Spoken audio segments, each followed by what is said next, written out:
Efendim merhaba, herkese selamlar. Rusya Ukrayna'da kazanıyor mu? Putin kazanıyor mu? Şu anda en çok sorulan sorulardan biri bu. Gerek Avrupa gerek Amerika basını, dünya basını bu soruyu soruyor. Çünkü Amerika'da Ukrayna'ya destek neredeyse dip yaptı. Amerikan Kongresi şu anda Biden'ın Ukrayna'ya yardım tekliflerini bloke ediyor. Cumhuriyetçiler bloke ediyor. Hem Biden'la oynuyorlar seçim öncesinde hem de diyorlar ki Meksika sınırı ile ilgili istediğimiz değişiklikleri yap, biz de onayı verelim. Ama Ukrayna'ya yardım konusunda Cumhuriyetçiler çok isteksiz. Bunun bir tür israf olduğunu söylüyorlar. Bu bizim savaşımız değil diyorlar. Avrupalılar yapsın. En son Beyaz Saray Yönetim Ofisi Müdürü Shalanda Young bir açıklama yaptı. Dedi ki bu mücadelede Ukrayna'yı destekleyecek paramız kalmadı. Kim söylüyor bunu? Beyaz Saray. Beyaz Saray'ın en yetkili temsilcilerinden biri söylüyor. Ve diyor ki açık olmak istiyorum. Kongre karar almazsa, yani Ukrayna'ya yardım talebini onaylamazsa yıl sonuna kadar Ukrayna'ya daha fazla silah ve teçhizat tedarik etmek, göndermek ve Amerika askeri stoklarından bu mühimmatı, teçhizatı sağlamak için kaynaklarımız tükenecek. Artık kongrenin harekete geçme zamanı geldi. Yıl sonu dediğine şunun şurasında işte 20-25 gün süre var. Ondan sonra diyorlar Ukrayna'ya gönderecek silahımız, paramız yok. Ukrayna perişan vaziyette şu anda. Çok fazla dışarı yansıtmamaya çalışıyorlar ama depolar boşalıyor. İstedikleri kadar top mermisi kullanamıyorlar. Başka eksikleri de var. Çok sayıda eksikleri var. En sonunda Zelenski çıktı, dedi ki ya bize dedi hani silah yollayamıyorsanız, para yardımında bulunamıyorsanız en azından kredi açın. Borç verin, sonra biz size geri ödeyelim şeklinde açıklama yaptı. Avrupa Birliği'nde de durum çok farklı değil. Avrupa Birliği yardımı arttırma gibi bir sözde vaatte bulundu ama henüz bu onaylanmış değil. Özellikle Macaristan ve Slovakya'nın veto etme ihtimali oldukça düşündürücü Avrupa Birliği açısından bakıldığında.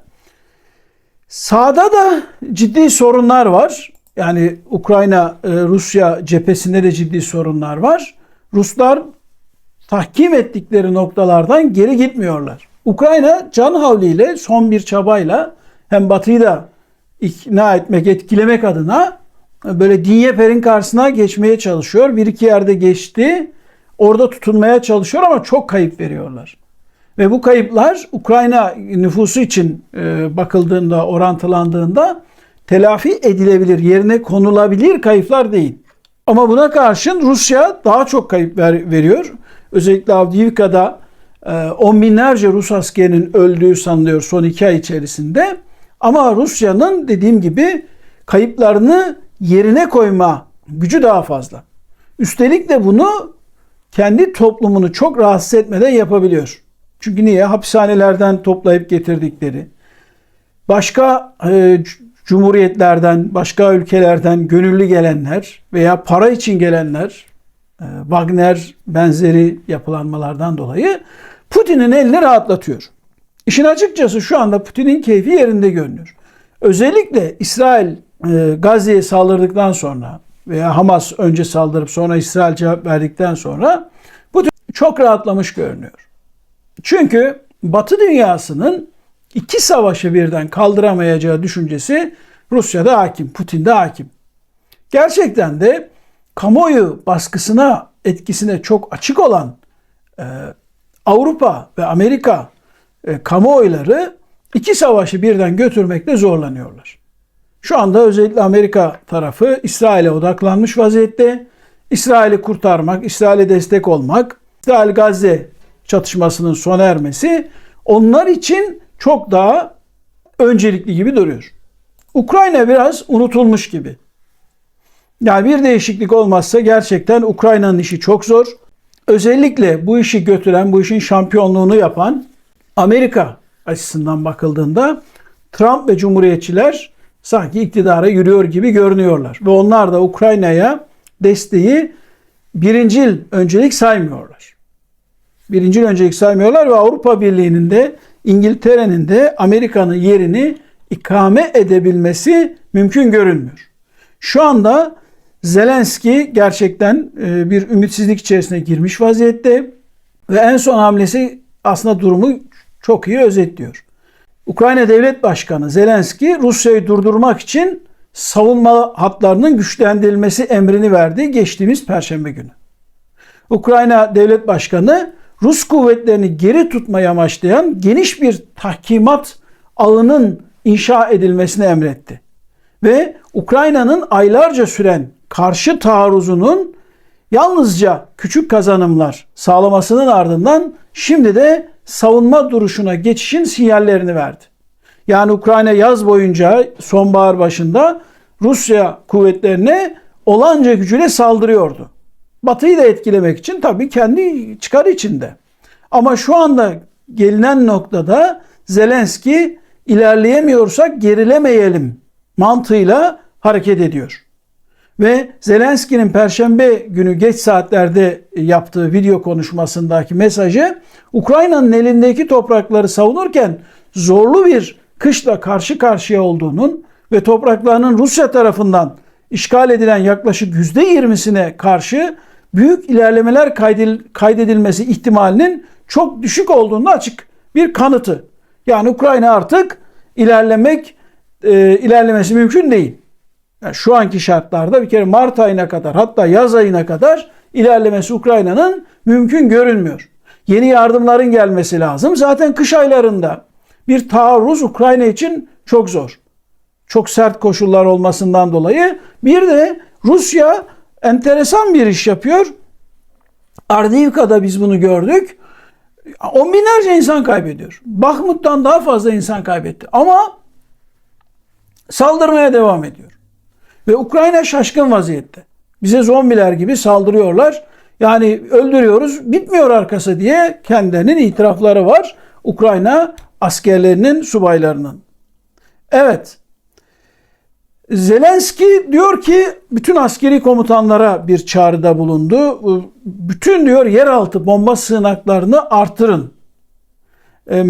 Metro istasyonlarında olsun, şehirlerin önemli yerlerinde olsun hem sığınakların artırılması talimatını verdiler hem de cephede siper açılması, cephede tahkimatın yükseltilmesi emrini verdi Zelenski. Yani Ukrayna şu anda saldırmakla değil, önümüzdeki birkaç ay içerisinde saldırmakla değil, tahkimat kurmakla uğraşacak. Ruslar saldırırsa Ukrayna'nın işlerine doğru Rus orduları ilerlemesin diye bir nevi çok sert bir duvar oluşturmaya çalışacak. Ukrayna'nın vaziyeti eğer böyle devam eder ise, yani Avrupa Birliği'nden para gelmez ise, az gelirse, kıt gelirse, Amerika'dan yardımlar biraz daha gecikir ise ancak bir savunma savaşı yürütmeye yetebilir Ukrayna'nın durumu. Batı dünyası Ukrayna'nın savaşa girmesini açıkçası durdurmadı, engellemedi. Engelleyebilirlerdi. Hatta bazı cesaretlendirmeler dahi oldu. Özellikle İngiltere açısından bakarsanız, Amerika açısından bakarsanız neyin geldiği belliydi. Ama Ukrayna'yı bir nevi teşvik ettiler veya önünü açtılar. Fakat Ukrayna'ya işte o savaşın ilk 1. yılında, 1,5 yılında o destekler istenilen hızda ve büyüklükte verilemedi. Eğer Batı dünyası daha hızlı davransaydı ve çok daha güçlü yardımda bulunsaydı, daha büyük tahrip gücü yüksek silahlar vermiş olsaydı belki Rusya'yı yenmek mümkün olabilirdi. Veya ona çok ağır bir yenilgi tattırmak mümkün olabilirdi. Hani İngilizce'de bir deyim vardır ya, too little too late. Yani hem çok az hem de çok geç geldi yardımlar. Ukrayna bir şey istiyor, 3 ay sonra geliyor, 5 ay sonra geliyor. Bir parça geliyor, öbür parça gelmiyor. O kuvvetli, tahrip gücü yüksek seyir füzeleri daha yeni geldi. İlkbaharın sonlarına doğru geldi. Ondan da miktar olarak az geldi. Hava hakimiyeti hala Rusya'ya ait. Rusya hala hava hakimiyetine sahip vaziyette. Ve hala da hani derler ya, bölük pörçük gelmeye devam ediyor. Ukrayna'ya yardımlar. Daha doğrusu onlar da kesildi. yazın ne geldiyse onlar var. Bir F-16'lar şu anda hani Mart-Nisan gibi devreye girmesi bekleniyor. Ama F-16 ile de hani bir çiçekle yaz gelmez hesabı gelecek olan F-16'ların savaşın kaderini değiştirmesi çok olası görünmüyor. Şu anda Rusya çok ciddi bir şekilde füze stokluyor. Seyir füzeleri stokluyor. Top mermileri stokluyor. Kuzey Kore'den çok büyük, yüksek miktarda aldılar. Kendi üretimleri de söz konusu. Dünyanın en çok top mermisi üreten ülkelerinden bir tanesi. Stok yapıyor Rusya şu anda. İHA'lar, çok sayıda İHA stoğu yaptığı söyleniyor. Hem kendi üretimleri var hem İran'dan aldıkları kamikaze tarzı insansız hava araçları var. Bütün bunlar da açıkçası Batı dünyasında bu konuyu ciddi bir şekilde takip edenleri ve Ukraynalıları korkutuyor. Yani Rusya şu anda mevcut haliyle böyle saldırıyorsa, biz onu geçemiyorsak, yarın öbür gün bu stoklarla bize birden saldırırsa ne yapabiliriz? Bunun korkusu yaşanıyor. Özellikle Zelenski ve çevresi Rusya'nın işte Ocak, Şubat gibi, Mart gibi bir karşı taarruzda böyle Kiev'e doğru, yani Kiev'e doğru derken Kiev'i alacak diye bir şey yok ama Ukrayna'nın işlerine doğru ilerlemesinden endişe ediyorlar. Şu anda savaş böyle metrelerle ölçülüyor. Ukrayna geliyor mesela 100 metre alıyor, seviniyor. Veya Rusya o 100 metreyi geri alınca başarı sayıyor. Ama bu savaşlarda şöyle bir durum var. Ukrayna'ya yardım gelmezse hani böyle metrelerle başa baş gibi görünen durum birdenbire değişir. Bir yerde hani barajın suyu gibi, barajın seti bütün suyu tutar. Çok güçlü görünür. Ama bir yerde bir delik açılırsa, bir çatlak oluşursa baraj çatlar gider. Bütün su boşalır. İşte Ukrayna bundan korkuyor. Bu nedenle Savunma Bakanlığı'na talimat verildi ve işte Herson'dan içlere kadar, ne bileyim Kırım sınırından Ukrayna'nın içlerine kadar olan bölgede cephe kazılması, siper kazılması, bazı duvarların oluşturulması, güvenlik tahkimatlarının yapılması, yer yer sığınakların oluşturulması istendi. Bu da bize neyi gösteriyor? Ukrayna artık saldırı stratejisinden savunma stratejisine geçmiş durumda. Rusya'nın ise eli rahat, Putin içeride rahat. Seçim öncesinde savaş sanıldığı gibi onu zor duruma sokmuş gibi görünmüyor. Tam aksine politikalarını meşrulaştırıyor Putin bu sayede. Para sorunu da yok. Petrol 64 dolarda, yani Rus petrolü, son derece memnunlar. Avrupa pazarının yerini başka devletler aldı. İthalatta da durum böyle. Dolayısıyla savaş nedeniyle Rusya'da herhangi bir malın kıtlığı çekilmiyor. Ve mevcut hazinenin de dolu olması nedeniyle Rus hükümeti kendisini tutanları destekleyebiliyor. Elitler ve üst yöneticiler, para babaları tabiri caizse, çok güzel karlar elde ediyorlar. Bu savaş ekonomisi onlara yaradı. Savunma sanayinde de bir patlama var. Ekonomi de canlı. İşsizlik de sanıldığı gibi çok yüksek seviyelere doğru gitmiyor. Aksine savaş sanayi sayesinde istihdamda da olumlu gelişmeler oluyor. Putin'in keyfi yerinde.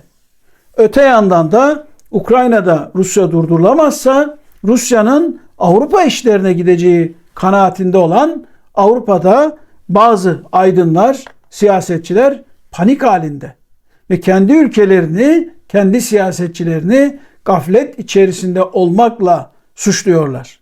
Ukrayna diyorlar bizim savunma hattımız.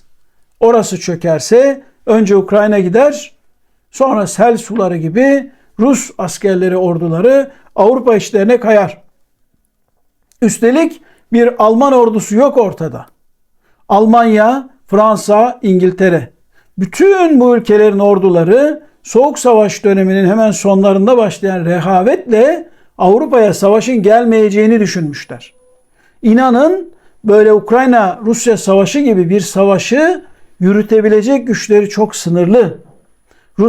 Almanya bütçesini arttırma kararı aldı. 100 milyar avroya çıkaracağız dedi. Ama ortada hiçbir şey yok neredeyse. Almanya bütçesine koyduğu fazla paraların bir kısmını Amerikalılara verdi. İşte uçak almak için füze vesaire. Bir kısmını da işte birkaç milyar dolar da İsrail'e verdi. O füzelerden, hava savunma sisteminden sipariş etmek için. Yani Alman ordusuna baktığınız zaman bundan 5 yıl önce, 10 yıl önceki Alman ordusundan daha iyi bir durumda değil. Dolayısıyla Avrupa'nın kendi kendini savunabilecek askeri kapasitesi ne Fransa'da var, ne Almanya'da var, ne de İngiltere'de var. Bundan dolayıdır ki bunun farkında olan savunma çevreleri savaşın Ukrayna hattında verilmek zorunda olduğunu, Ukraynalıların zaten Avrupa'nın geri kalanı için savaştığını, onlara destek verilmemesinin kendi kendine ihanet olacağını söylüyorlar. Evet, Ukrayna saldırı politikasından savunma politikasına geçmiş görünüyor. Rusya çok büyük bir karşı taarruza hazırlanıyor. Ukrayna ise kendi içinde bölünmüş vaziyette. Zelenski ile Zalunski arasında bir kavga var. Genelkurmay Başkanı arasında. İşte ciddi bir karışıklık söz konusu Ukrayna içerisinde. Avrupa ve Amerika'da Ukrayna'ya destek konusunda iyice işleri sermiş vaziyette. Bu iş nereye varacak? Bunu çok uzun değil, kısa bir sürede göreceğimiz anlaşılıyor. Evet, şimdi bu kadar. Sonraki programımızda görüşmek dileğiyle efendim. Hoşça kalın.